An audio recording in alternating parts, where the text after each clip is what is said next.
મોરબીમાં રખડતા આખલાઓનો આતંક જોવા મળી રહ્યો છે। આખલા યુદ્ધના દ્રશ્યો સીસીટીવીમાં કેદ થયા છે। આખલાઓએ વાહનોને અડફેટે લીધા। આ તસવીર જુઓ।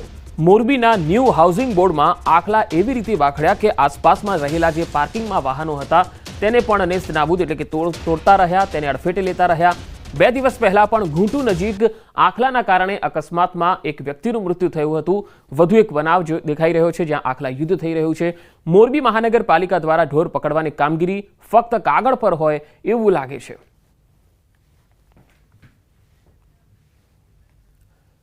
રખડતા ઢોરની સમસ્યા હવે માથાનો દુખાવો બની છે। તંત્ર મદમસ્ત છે અને પ્રજા ત્રસ્ત।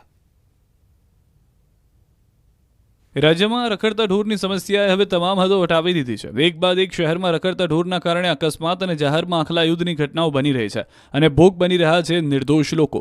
આ સમસ્યાના ઉકેલની વાત તો દૂર, સમસ્યા હવે તો હદ વટાવી ચૂકી છે। અરવલ્લીના મોડાસા શહેરમાં જાહેરમાં આખલા યુદ્ધની રહીશોના જીવ તાળવે ચોંટી ગયા। આશ્ચર્યની વાત તો એ હતી કે જૂની પાલિકા કચેરીની પાસે જ આંખલા વાખડ્યા, જાણે કે આંખલાઓને પણ ખબર હતી કે પાલિકા તંત્ર પણ નિષ્ઠુર છે। અહીં અડીંગો જમાવી લડવું યોગ્ય છે। ભુરાટા મારતા આંખલાથી પાલિકા તંત્રના પેટનું પાણી ભલે ન હલ્યું, પણ ખરીદી કરતી મહિલાઓમાં જીવ બચાવવા ભાગદોડ મચી ગઈ। આખરે સ્થાનિકોએ લાકડીઓનો મારો ચલાવી આંખલાને ભગાડ્યા। આ સમસ્યા એક શહેરની નથી। ટીવી સ્ક્રીન પરની 3 તસવીર જુઓ। શહેર અલગ અલગ છે પરંતુ સમસ્યા એક જ છે, રખડતા ઢોરનો આતંક। અરવલ્લી ઉપરાંત દ્વારકાના ખંભાળિયામાં પણ આંખલા યુદ્ધની ઘટનાઓ સામાન્ય બની છે તો રખડતા ઢોરના કારણે અકસ્માતો પણ સર્જાઈ રહ્યા છે, છતાં તંત્રને જાણે કંઈ જ પડી નથી તેવો ઘાટ સર્જાયો। અનેક રજૂઆત બાદ પણ નિષ્ઠુર તંત્ર સુધરવાનું નામ નથી લઈ રહ્યું। સવાલ એ છે કે આ સમસ્યાનો અંત આવશે કે પછી લોકોને આમ જ રખડતા ઢોરનો ભોગ બનતા રહેવું પડશે। હાઈવે પર રખડતું ઢોર જોવાય તો દૂર જ રહેજો, નહીં તો થઈ શકે છે આવા હાલ।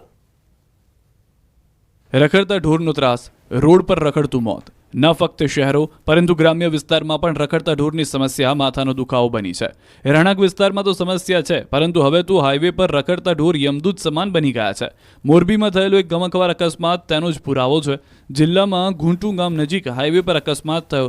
જોકે આ અકસ્માતના સીસીટીવી તપાસતા જે ખુલાસો થયો તે ચોંકાવનારો હતો। જુઓ અકસ્માતના સીસીટીવી। રોડ પર આંખલાના બચાવવા જતા થયું અકસ્માત। સીસીટીવીમાં સાફ જોઈ શકાય છે કે રખડતો આંખલો રોડ પર ક્રોસ કરી રહ્યો છે। તે જ સમયે રોડ પર કાળા રંગની સ્કોર્પિયો આંખલાને બચાવવા જતા ડિવાઈડર કૂદીને સામેથી આવતી જીપ સાથે અથડાઈ। આપને જાણીને આશ્ચર્ય થશે કે ફક્ત 4 સેકન્ડમાં જિંદગી અને મોત વચ્ચેનો ખેલ ખેલાઈ ગયો। આ અકસ્માતમાં 5 લોકો ઘાયલ થયા। સ્થાનિકો પણ રખડતા ઢોરની સમસ્યાનો કાયમી ઉકેલની માંગ કરી રહ્યા છે। અને હવે વાત સુરતમાં વધી રહેલ ગુનાખોરીની।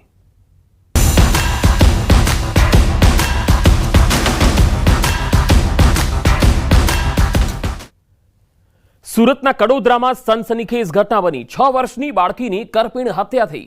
પાડોશમાં રહેતા એક યુવકે જ આ હત્યા કરી। ચોકલેટ આપવાના બહાને લઈ ગયો આ યુવક અને પથ્થરના ઘા ઝીકીને એ બાળકીની હત્યા કરી। પોલીસે યુવકની ધરપકડ કરી લીધી છે। આ યુવક ઘણીવાર સુધી પરત નહીં આવતા પરિવાર પોલીસને જાણ કરવા પહોંચ્યો। પોલીસને જાણ થતાં જ પોલીસે તાત્કાલિક બાળકીની પણ શોધખોળ હાથ ધરી।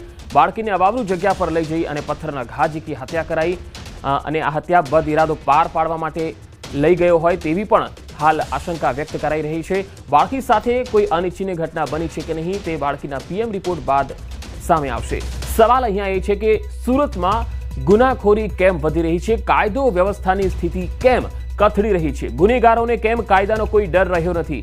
કારણ કે આ પ્રકારના જે ગુના છે, હત્યા, લૂંટ, આ બનાવો સામાન્ય થતા જઈ રહ્યા છે। ગુનેગારોને પોલીસનો કે કાયદાનો કોઈ જ ખોફ રહ્યો નથી। સુરતમાં કેમ સતત ગુના વધી રહ્યા છે? આ એક મોટો અને ગંભીર સવાલ છે।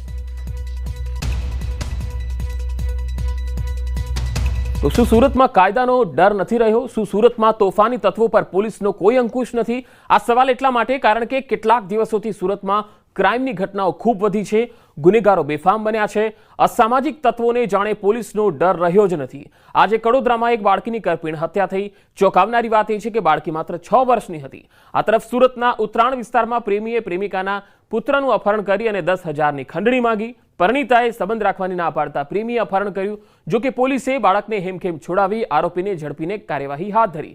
તો સુરતમાં મોડલની કાર સળગાવવાના મામલે આખરે મુખ્ય આરોપી મિતેશ જૈનની ધરપકડ કરાઈ। પોલીસના મતે મિતેશ જૈનના કહેવાથી કાર સળગાવાઈ હતી। આ પહેલા કારમાં આગ ચાપનાર 2 આરોપીની ધરપકડ થઈ ચૂકી છે। તો બારડોલીમાં 500 રૂપિયા જેવી બાબતને લઈને એક મિત્ર સાથે 3 મિત્રો બાખડી પડ્યા અને પોતાના જ મિત્રને લોહીથી લથપથ કરી મોતના મુખમાં ધકેલી દીધો।